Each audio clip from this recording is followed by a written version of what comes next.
Buvau seminare, kuris buvo tikrai labai fainas ir galvot slūgo tik dabar, tad dalinuosi visą informaciją.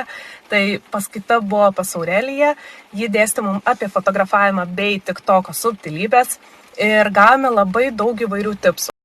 Tipsai apie fotografavimą, kaip fotografuoti save, kaip su savim susipažinti, kad žinotum, kaip save pateikti nuotraukose. 2/3 taisyklė fotografuojant objektus. Apie TikToką sužinojom daug įvairiausių, kas trendina, kas dabar yra svarbu, į ką reikia atkreipti dėmesius, kaip veikia hashtagai, kaip veikia pats algoritmas.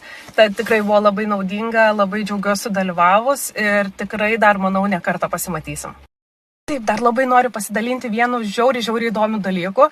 Tai pagal akių spalvą galima atskirti, kokios spalvos tau tinka. Tai šitą visiškai nežinau, pasirodo pagal tai, ką akise kokias spalvytes matai. Visos šitos tau spalvos tinka. Tai čia man atrodo toks paprastas dalykas, bet visiškas buvo kosmosas tam momentui, kur atrodė tiesiog obvious. Tai ačiū Aurelija labai už išsamų ir nuoširdų seminarą, buvo labai naudinga.